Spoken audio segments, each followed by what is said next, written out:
В эфире новости, в студии Анастасия Кобызева. Здравствуйте. Вот главные темы. Ряд важных социальных объектов Якутска посетил глава региона. Как идет их строительство? Грозы со снегом обещают в ряде районов Якутии. Памятник курьерам установили в Москве. Как создавали монументы и почему авторы изобразили лишь силуэт курьера?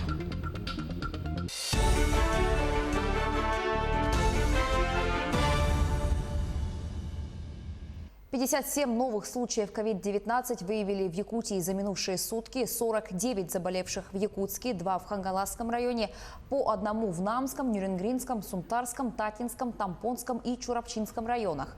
На сегодня 31 пациент с коронавирусом находится в тяжелом состоянии. 9 человек подключены к аппаратам ИВЛ. За их жизни борются медики. За минувший день выздоровели 173 человека. Как отметил глава региона Айсан Николаев, с 30 июня в Якутске число заболевших новой коронавирусной инфекцией выросло в 1,5 раза. Это очень тревожный фактор. Он говорит о том, что со стороны людей ограничительные меры, особенности санитарный режим, мытье рук, ношение масок, дезинфекция помещений в учреждениях, они стали соблюдаться хуже. И результат этого не замедлил сказаться. Конечно, тем более сейчас, после 2 числа, у нас также сняты ограничения. И мы ожидаем, что если со стороны администрации города Якутска не будут приняты меры по действенному контролю за ситуацией по городу, то город Якутск, конечно, может очень серьезно увеличиться в части заболеваемости. Более того, хочу сказать, что все 6 случаев, которые у нас в районах сегодня единичные выявлены, это все сельские наши районы, они связаны с приезжими из Якутска, с детьми, с родственниками, которые приехали в гости и заразили там на месте уже тех, к кому они приехали. Мы сейчас усиливаем по республике работу по детям, которые приезжают на отдых в деревне. За последнюю неделю зафиксировано таких детей у нас уже свыше 1000, по республике в целом практически 8500. И хочу сказать, что как раз в результате проведенной профилактической работы мы у 56 из этих детей выявили коронавирус, и, соответственно, они сейчас уже прошли или проходят курс лечения, поэтому контроль за детьми, приезжающими из Якутска, конечно же, и со стороны родителей, и со стороны родственников надо серьезно усиливать для того, чтобы не было дальнейшего распространения инфекции у нас по республике. Музеи Якутии со следующей недели начнут принимать посетителей после периода самоизоляции. По требованиям Роспотребнадзора сотрудники музеев и посетители должны будут носить маски и соблюдать социальную дистанцию. Наш корреспондент Дмитрий Тымыров отправился в мультимедийный парк «Россия. Моя история» и узнал, как идет подготовка к открытию. Полная дезинфекция и установка композиций. В историческом парке «Россия. Моя история» готовится к открытию комплекса. Что касается нашего комплекса, то для поддержания его функциональности, конечно, мы, инженеры нашего учреждения, занимались поддержкой оборудования. То есть это была чистка оборудования, это было приведение его в рабочее состояние, поддержка систем и проверка систем технической работы энергообеспечения системы, лифтового оборудования, скажем, выставочного оборудования и так далее, и так далее. Так, мультимедийный парк решил возобновить свою работу с 14 июля и уже подготовила 2 крупные выставочные работы. С конца июля начнется мультимедийная выставка «Память поколений». Это выставка художников и скульпторов «Великая Отечественная война в изобразительном искусстве». Будет представлено 150 уникальных картин и работ скульпторов. Среди них картина нашего земляка Петра Петровича Романова. Работа представлена Алекминским музеем. В конце августа, в начале сентября будет представлена мультимедийная выставка «Победа-75» про боевой и трудовой подвиг наших предков в Великой Отечественной войне. Так же, как сообщило руководство комплекса, будет продолжена работа и в онлайн-режиме, где будут выставляться различные работы и экспозиции. После открытия музея ограничений по работе не будет, но будет сохранен для посетителей комплекса масочный режим, также работы по дезинфекции оборудований и помещений. Дмитрий Тымыров, Григорий Николаев, Якутск. В Якутии начался набор в Международную арктическую школу. Об этом сообщил глава региона Айсан Николаев в ходе объезда социальных объектов Якутска. Руководитель региона посетил Дворец современного искусства и культуры имени Гагарина, Международную артистическую школу, а также проверил ход строительства дорог в столице региона. Культурный комплекс уже готовится к открытию. По словам Айсена Николаева, он имеет все шансы стать лучшим в республике по оснащению, современным подходам к оформлению интерьера, функциональности и качеству.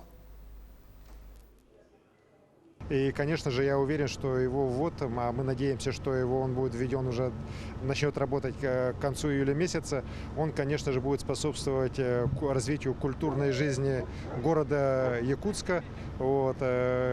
И, конечно же, станет центром притяжения многих различных индустрий, в первую очередь креативных индустрий, развитие которых я считаю абсолютно важным для столицы нашей республики. 220 природных пожаров действуют на территории Якутии. Площадь активного горения почти 2000 гектаров. За сутки возникло 13 пожаров и 24 ликвидировано. Угрозы населенным пунктам и объектам экономики нет. На тушение лесных пожаров привлекались 1250 человек и 145 единиц техники. Напомню, что в Якутию для тушения лесных пожаров прилетели более 140 парашютистов-десантников Федерального резерва Рослесхоза. Еще 45 человек прибудут из Читы. С начала пожароопасного сезона на территории региона зарегистрировано 572 природных пожара. За сутки количество пожаров уменьшилось на 11 очагов в связи с выпадением осадков. Площадь пожаров уменьшилась более чем на 40 тысяч гектар за счет ликвидации очагов пожаров в зоне обслуживания и в зоне контроля. Сложная обстановка сохраняется на территории Верхнеколымского, Верхоянского, Жиганского, Кобяйского, Мирнинского, Момского, Среднеколымского, Тампонского, Усть-Майского и Ивано-Батантайского районов. Дополнительное оборудование для борьбы с лесным пожаром возле Батагайской нефтебазы доставили в поселок Батагай. Также накануне в населенный пункт прилетели специалисты Якутлесресурса, Саханнефтегазбыта и службы спасения. На острове, расположенном напротив поселка Батагай, где сейчас необходимо перекрыть и тушить очаги открытого огня, дежурит специальная группа. Государственная противопожарная служба республики будет и дальше проводить разведку очагов открытого огня. Также на сегодня запланирован вылет вертолета Ми-8 для мониторинга, а также для переброски группы в село Кустур Ивано-Батантайского района. Грозы, местами снег ожидаются завтра в нескольких районах Якутии. Об этом сообщает Якутгидромет. Небольшие кратковременные дожди, на юге грозы с порывистым ветром ожидаются в Нижнеколымском, Устьянском, Булунском, Верхоянском, Оленёкском районах. Местами возможен снег. При грозах порывы ветра смогут достигать 9-14 метров в секунду. В столице региона в ближайшие сутки без осадков. Ветер северо-западный 3-8 метров в секунду. Температура ночью плюс 10, плюс 12, днем плюс 20, плюс 22. Игры Манчары в Татинском районе пройдут в 2025 году. Распоряжение об этом подписал глава Якутии Айсен Николаев. До 1 сентября этого года правительство региона должно утвердить состав организационного комитета по подготовке и проведению спартакиады.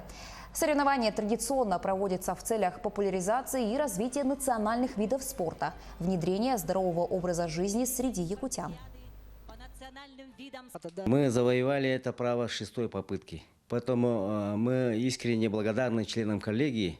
Ну, думаю, мы проведем на высоком организационном уровне. Конечно, будут построены спортивные объекты, сооружения, отвечающие требованиям, всем требованиям. А без этого, допустим, установленные рекорды, они засчитываться не будут, если тот или иной спортивный объект не соответствует требованиям. Поэтому есть еще 5 лет, будем, безусловно, начнем проектирование. В Москве открыли памятник тем, кто сделал самоизоляцию возможной, а именно курьерам различных служб доставки. Подробности у Артема Шанурова. Спасибо, что приносите радость, говорится на наклейках, которые одна популярная служба доставки еды раздала своим курьерам. Сегодня выразить благодарность людям с большими сумками на велосипедах и самокатах решили и продуктовые сети. В Москве появился памятник курьерам. Его оплатили и заказали компании «Перекресток», «Азбука вкуса», «Озон», «Додо Пицца» и «Деливери Клаб». Они считают, что именно сотрудники службы доставки скрасили этот период самоизоляции жителям столицы. Мы знаем, что во многих городах по всему миру планируют установку памятников и монументов в честь врачей и волонтеров. Но мы верим, что курьеры внесли не меньший вклад в жизнь при этой сложной ситуации. Скульптура установлена в одном из бизнес-центров на месте бывшего завода по производству радиоаппаратуры. По словам создателей, они специально изобразили лишь силуэт курьера. Ведь для многих эти люди анонимны.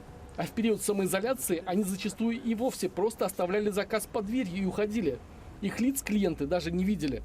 А что думают о монументе сами герои? За монумент, конечно, берет гордость. Вообще первый раз в своей жизни я вижу, слышу, что открыли монумент курьерам.